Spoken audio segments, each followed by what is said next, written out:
अस्सलाम वालेकुम एवरीवन। हम लोग प्रीवियसली डीसी चॉपर डिस्कस कर रहे थे, जिसके अंदर हम लोगों ने different DC chopper type discuss की थी। दैन उसकी क्लासिफिकेशन देखी थी।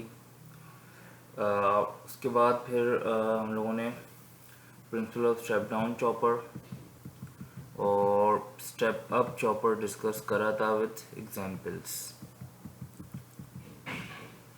अच्छा, हम लोगों ने प्रीवियसली अगर देखें तो हमने इस एग्जाम्पल 8.4 तक डिस्कस कर लिया था।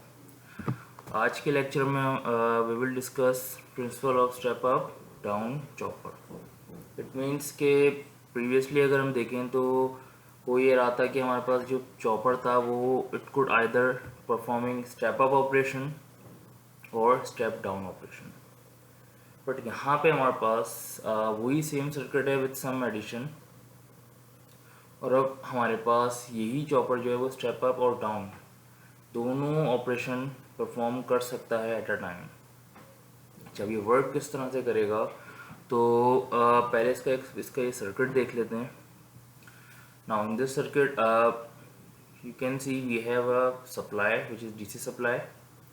उसके बाद यहाँ पे हमारे पास आ रहा है chopper switch. That switch could be any type of transistor. Then हमारे पास इंडक्टर कनेक्टेड है। Here we have a diode which is connected in reverse polarity. उसके बाद हमारे पास यहाँ पे आ रहा है लोड, और इसके ही पैरेलल में हमारे पास कैपेसिटर कनेक्टेड है। अच्छा, अब अगर हम इसका बेसिक ऑपरेशन देखें कि भाई लेट्स सपोज कि हम यहाँ कंसिडर करते हैं condition when the switch is on. It means कि जो हमारे पास ट्रांजिस्टर होगा वो अगर ऑन स्टेट में होगा तो एट दैट टाइम हमारे पास ये सर्किट किस तरह से वर्क करेगा।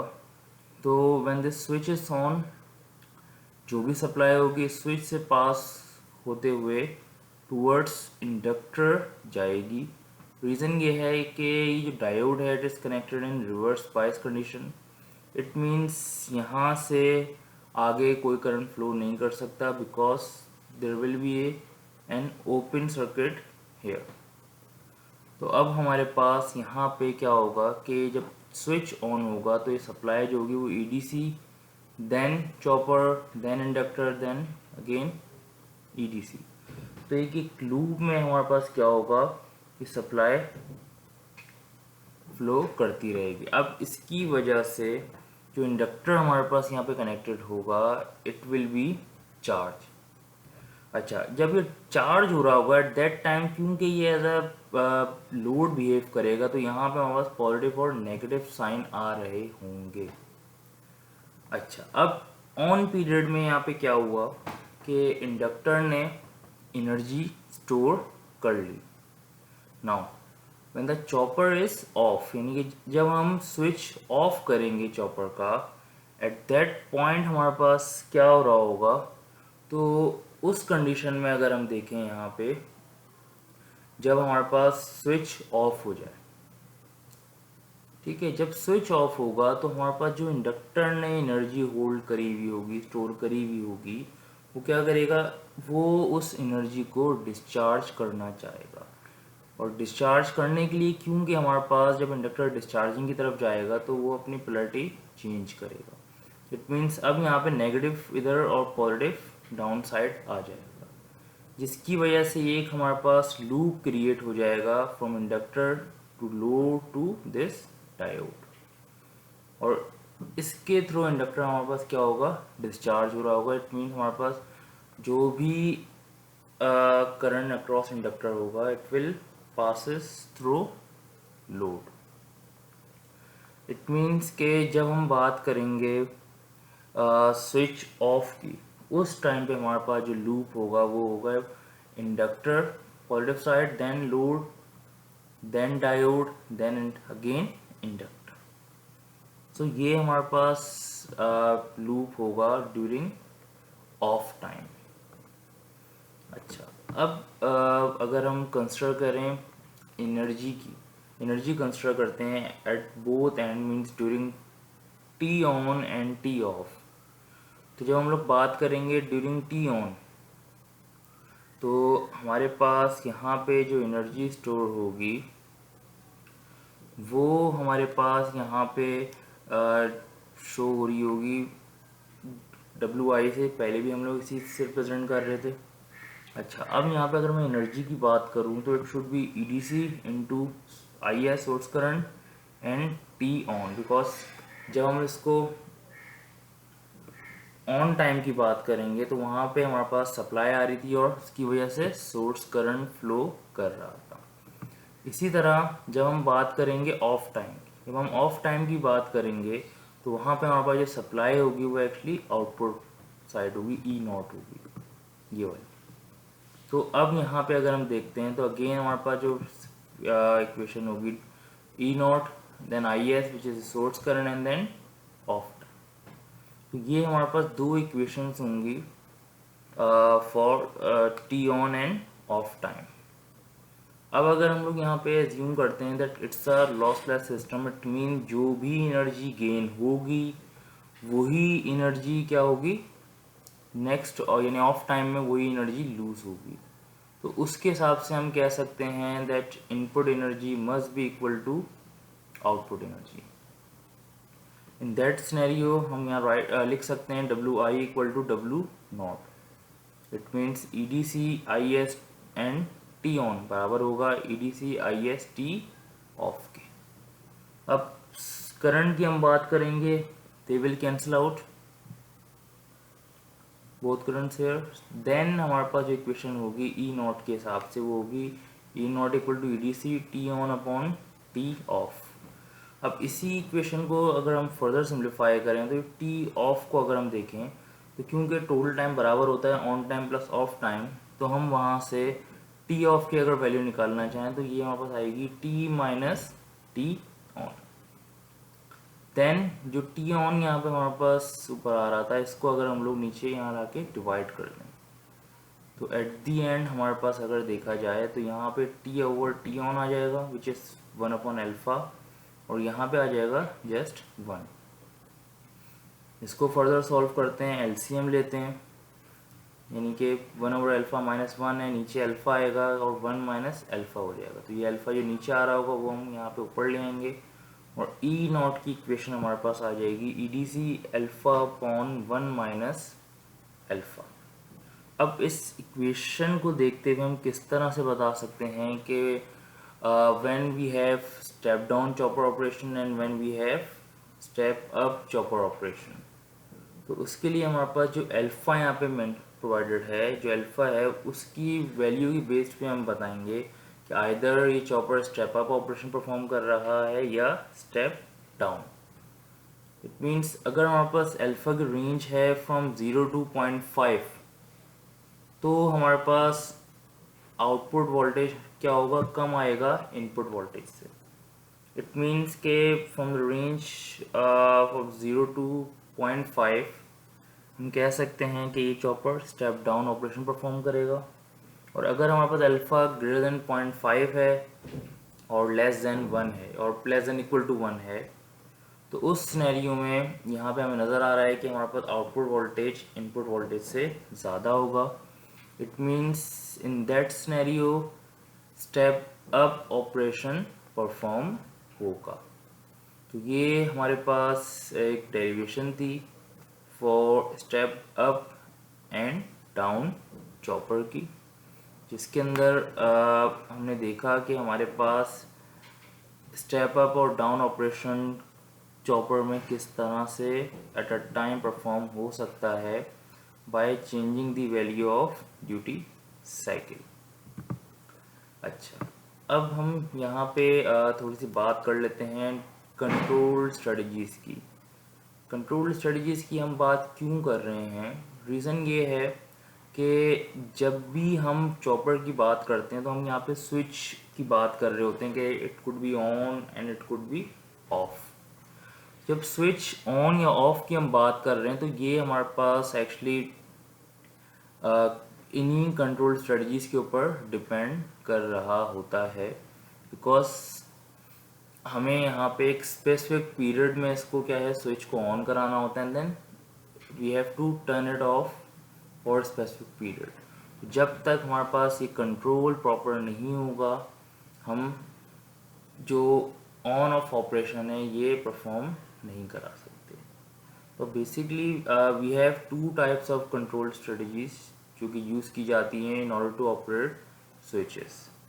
फर्स्ट है हमारे पास टाइम रेशियो कंट्रोल और सेकंड है करंट लिमिट कंट्रोल। बात करें अगर टाइम रेशियो कंट्रोल की विच इज़ TRC, तो टाइम रेशियो कंट्रोल में हमारे पास जो वैल्यू ऑफ अल्फा है वो क्या होगी, वेरी हो रही होगी, बिकॉज के नाम से पता चल रहा है टाइम रेशियो कंट्रोल, जो टाइम का रेशियो होगा हम उसी को क्या करेंगे, वेरी करेंगे। अच्छा, ये काम हमारे पास यहाँ पे दो डिफरेंट वेज में हो सकता है। एक है बाय कीपिंग फ्रिक्वेंसी कांस्टेंट, यानी कि अगर हम फ्रिक्वेंसी को कांस्टेंट कर दें, कैपिटल T को कांस्टेंट कर दें और आइदर T ऑन या ऑफ में चेंजेस लेके आए।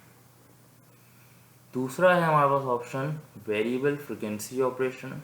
वेरिएबल फ्रिक्वेंसी ऑपरेशन में ये होगा कि हमारे पास जो ओवरऑल फ्रिक्वेंसी होगी वो क्या कर रही होगी, वेरी कर रही होगी, बट जो हमारे पास टाइमिंग ऑन टाइम या ऑफ टाइम की बात करें तो उसमें हम लोग डायरेक्टली कोई चेंजेस नहीं कर रहे हैं।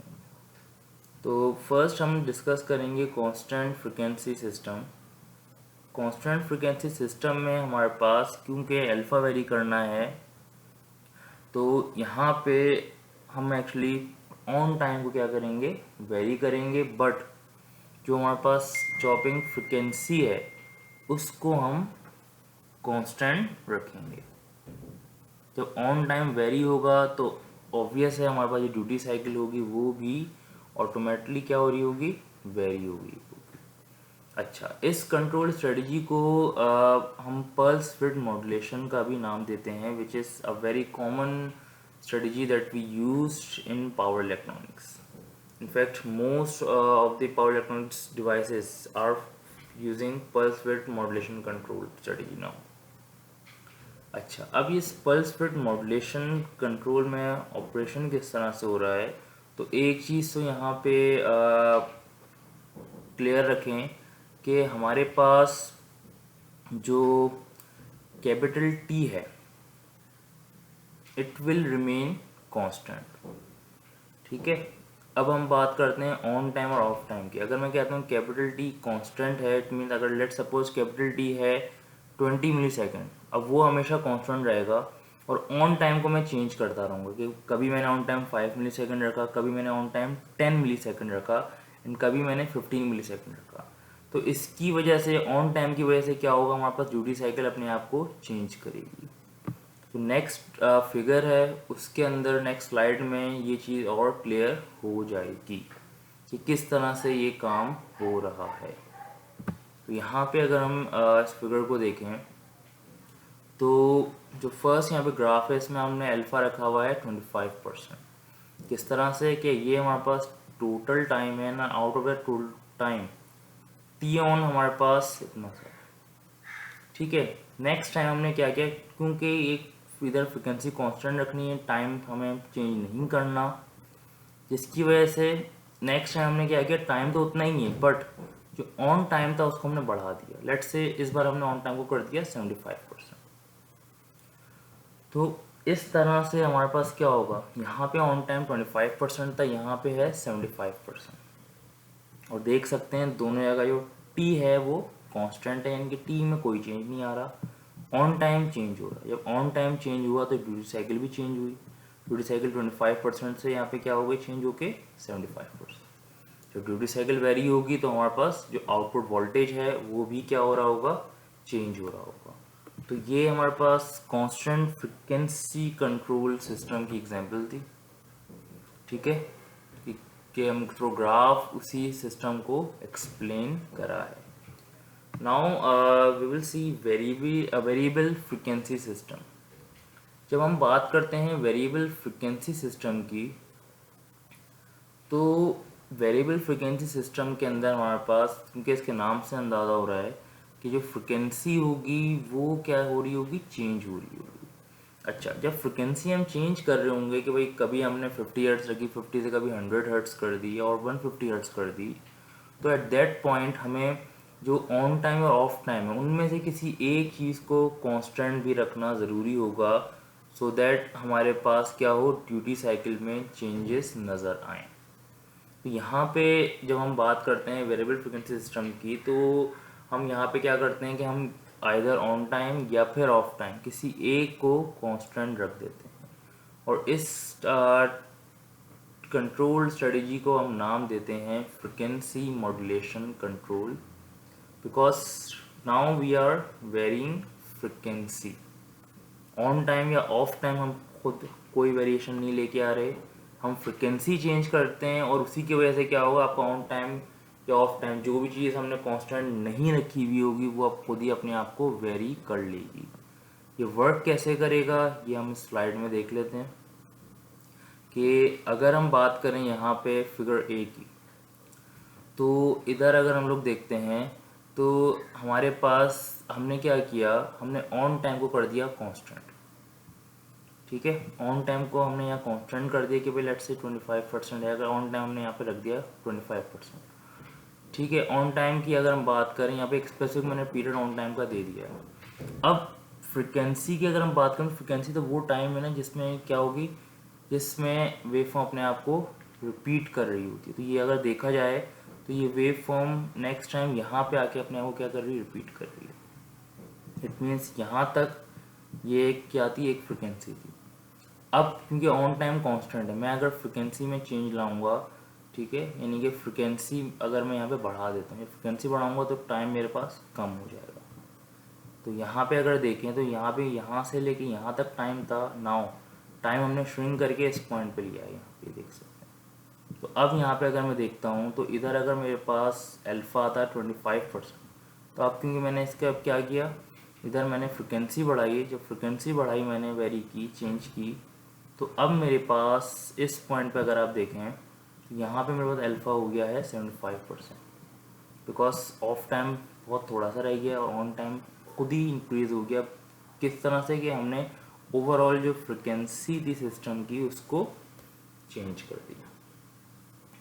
देन अगेन इधर आते हैं हम लोग, यहाँ पे एक और एग्जांपल है जिसमें हमने क्या किया हुआ है, ओवरऑल टाइम वही रखा हुआ है, ऑन टाइम में हमने क्या किया, यहाँ पे ऑन टाइम डिफरेंट कर दिया, यानी कि दिस टाइम हमने ऑफ टाइम को कांस्टेंट रख दिया है। अब मेरे पास अगर फ्रिक्वेंसी मेरे पास डिफरेंट है तो यहाँ पे देखें अल्फा 25% आ रहा है, इधर मैं आया, इधर मैंने फ्रिक्वेंसी क्या कर दी, कम कर दी, फ्रिक्वेंसी कम की, टाइम बढ़ गया। तो अब मेरे पास ऑफ टाइम तो देखें कांस्टेंट तो उतना ही रहा, बट जो रिमेनिंग टाइम बचा जितने आपकी फ्रिक्वेंसी क्या हुई, कम हुई, उधर मेरे पास ऑन टाइम क्या हो गया, बढ़ गया। तो ये हमारे पास दो एग्जांपल्स हैं, एक जगह हमने ऑन टाइम को कांस्टेंट रखा हुआ है और एक जगह हमने ऑफ टाइम को कांस्टेंट रखा है। तो ये हमारे पास दो डिफरेंट कंट्रोल स्ट्रेटजीज हैं जो कि हम लोग यूज़ कर रहे होते हैं in order to control choppers.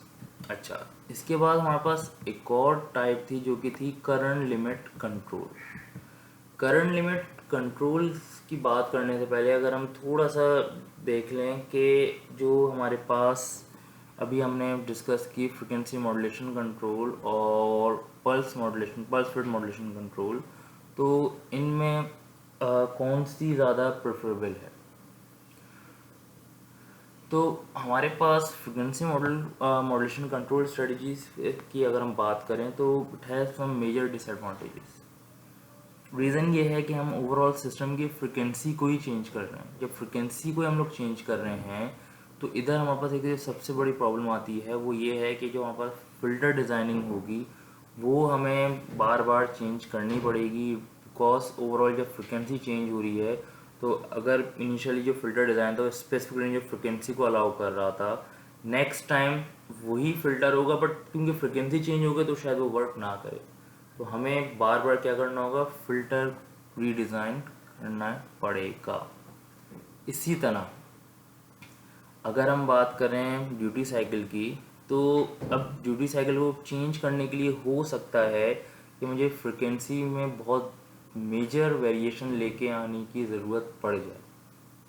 किस तरह से कि भाई अल्फ़ा मेरा इनिशियली 25% था, मैं कहता हूँ यार मुझे इसको 80% करना है, इसे यार 75% करना है, तो हो सकता है मुझे फ्रिक्वेंसी बहुत ज़्यादा ही क्या हो चेंज करनी पड़े। इस सिनेरियो में प्रॉब्लम ये आती है कि अगर आप एक स्पेसिफिक बैंड ऑफ फ्रिक्वेंसी से बाहर चले आएँ तो उधर हमारे पास इंटरफेरेंस क्रिएट होना शुरू हो जाती है, और that interference could be due to other signals और डिफरेंट टेलीफोन लाइंस की वजह से भी ये प्रॉब्लम आ जाती है। उसके बाद तीसरा जो डिसएडवांटेज है वो ये है कि जब हम फ्रिक्वेंसी मॉड्यूलेशन में, क्योंकि हम यहाँ पे फ्रिक्वेंसी को बहुत वाइडली चेंज कर रहे होते हैं, इसकी वजह से हो सकता है कि हमारे पास जब हम ऑन टाइम कांस्टेंट करें तो ऑफ टाइम इतना ज़्यादा हो जाए कि हमारे पास जो लोड करंट है वो डिसकंटिन्यू हो जाए। इट मीन्स वो ज़ीरो क्रॉसिंग की तरफ रीच कर जाए। तो ये चीज़ भी हमारे लिए क्या है, ये चीज़ भी हमारे लिए डिज़ायरेबल नहीं होती है। तो after considering all these disadvantages we actually preferred using pulse width modulation और कांस्टेंट फ्रिक्वेंसी सिस्टम। और इसके अंदर ओवरऑल सिस्टम में हमें चेंज नहीं करना पड़ता, ऑन टाइम या ऑफ टाइम वेरी कर रहा होता है, तो इसकी वजह से हमारे पास कोई मेजर डिसएडवांटेजेस नहीं आ सकते। Then let's discuss control strategies, जिसके अंदर हमने जो second type of control strategy थी वो डिस्कस करनी थी, which is current limit control. मैं इस वीडियो को अभी यहीं तक लिमिट करता हूँ, और नेक्स्ट वीडियो में we will discuss current limit control strategy. Thank you.